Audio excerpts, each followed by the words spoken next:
morning. I came here all the way from Goose Creek, and it was quite a challenge. I had a lay leader, elder at one of my other churches, told me that you know you're on the right track when the devil is attacking you constantly.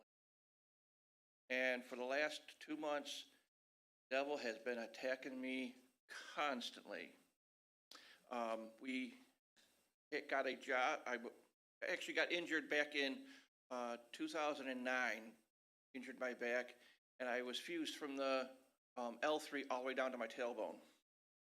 And with the economy the way it was, I decided this a couple months ago that I needed to go back to work, make some extra money, pay for all those groceries that our prices are going up.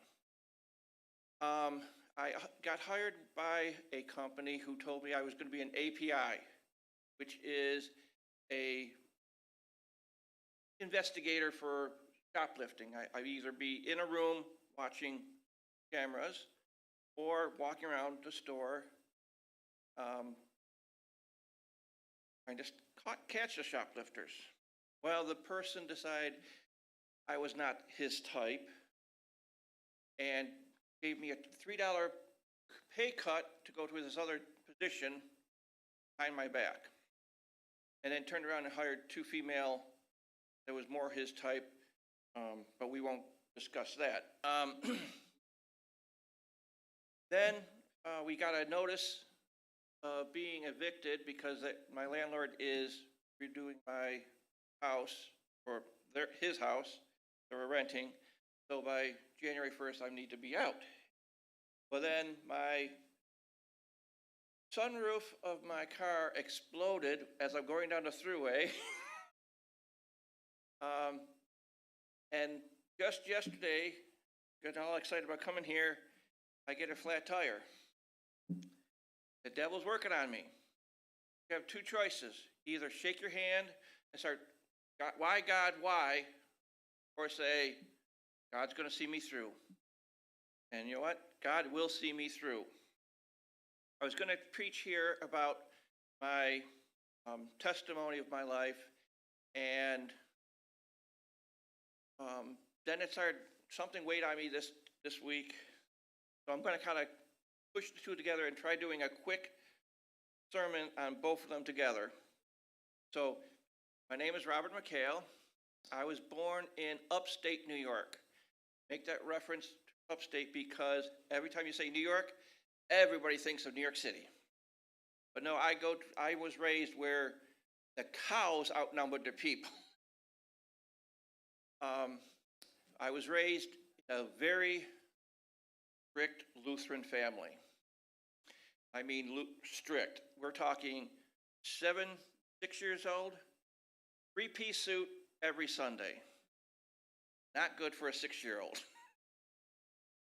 But we kind of fell away from the church when my mother had a miscarriage of my younger brother. So I kind of started seeing the world as most teenagers do, and I ended up joining family, following in my family's tradition of serving in the service. I joined the Navy. My father served in the tank battalion in Germany. So I followed his footsteps and joined the Navy, of course. And when I went through the Navy, of course, you never can guarantee what service you're going to get. So I tried baptism, I tried Episcopalian, I tried them all, because you never knew who you were going to get. I even tried Catholic. I really didn't like that. And one of the guys, let me start with, when I started joining the Navy, you know how kids are, all the computers and all the cool jobs, right? I took the pamphlets home and I opened them all up, and in the middle of the pile was a pamphlet for Chaplain Corps. I said, yep, nope, and threw it away. When I was in the service, the one pastor comes on and goes, you know what, you'd be a good pastor. I'm thinking, he's just trying to get me to keep coming to church. Yeah. Then I got out of the Navy, met my wife, and her family, we started going to her family's church, was Lutheran. But it wasn't as strict as the one I was used to go to when I was a kid. So I was going to Lutheran, and my wife decided she wanted to become a deacon. Wow, okay. Well, I'm not going to step on her toes. I'll let her know her thing. But I start getting that little tingling in my heart. What? I want to serve the church too. Lo and behold, her mother comes along and says, why would you want to do something stupid like that and become a deaconess? So my wife decides not to become a deaconess. Well, she stopped going, and I can't step on her toes, so I left too. Knock number 2. Well, actually, knock number 3. Come 2009, I got injured at work. And I truly believe that was God slamming the door saying, you know what?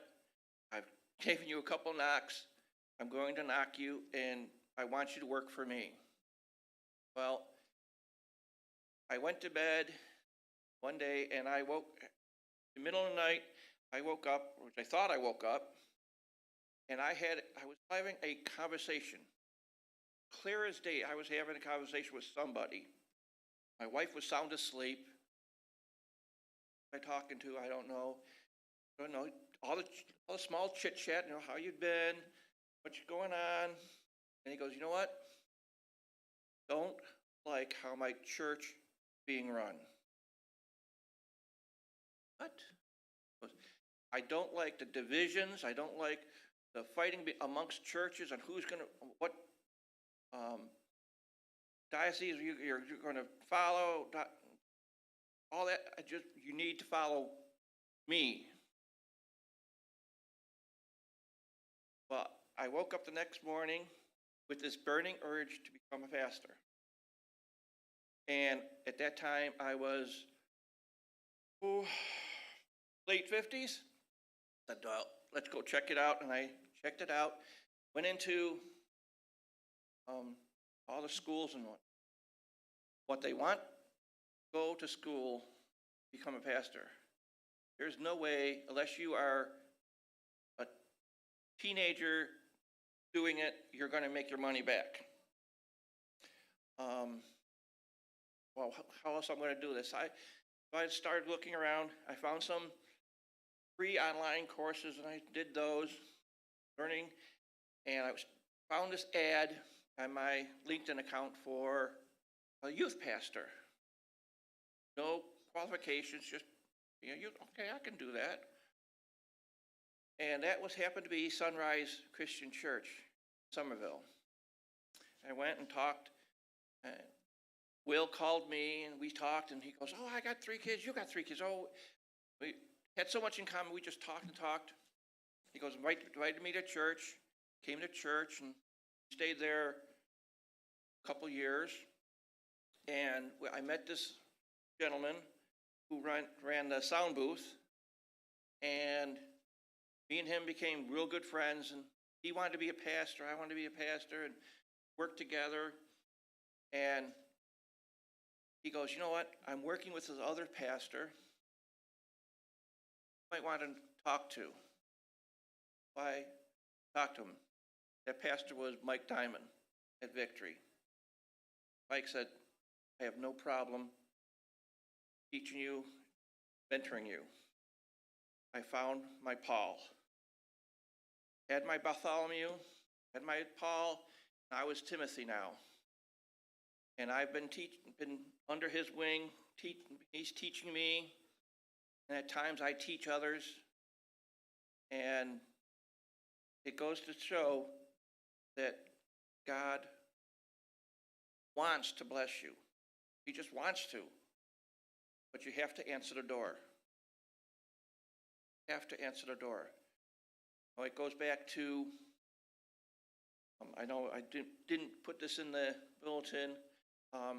Goes back to Luke chapter 5, verse 4, where he's talking to Peter, or Simon at the time.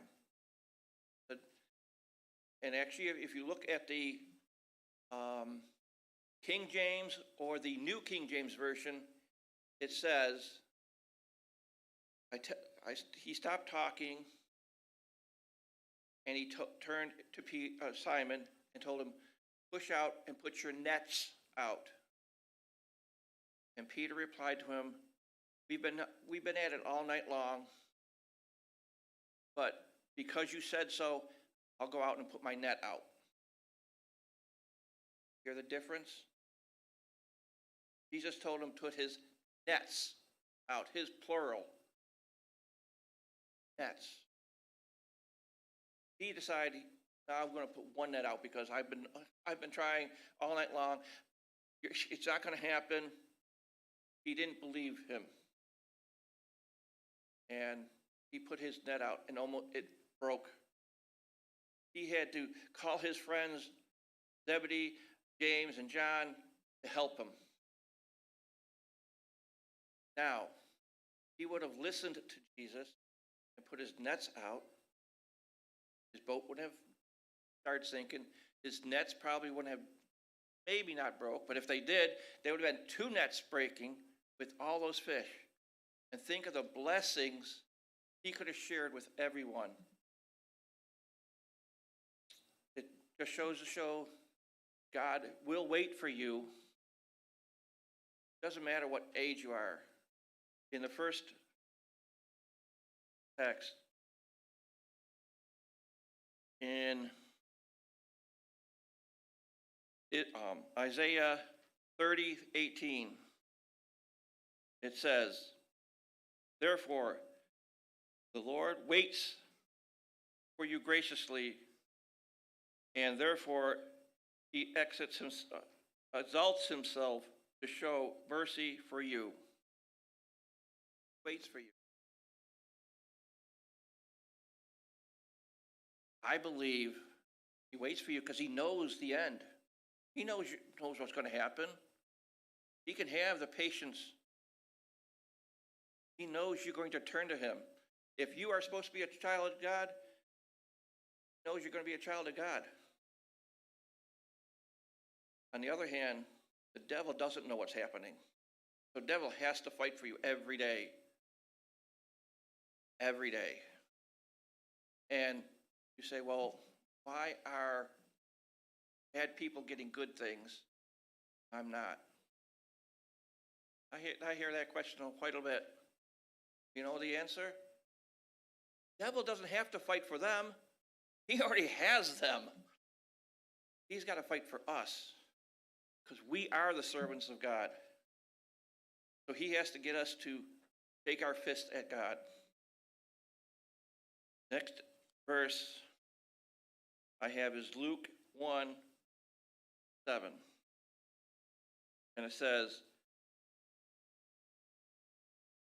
but they had no children because Jezebel was barren, and both of them were advanced in years. It took them that long to get their blessing. So it doesn't matter how old you are, how young you are, you will get the blessings. And I think that my time is done. I appreciate being here, and I pray that you can take these words and let your spirit grow.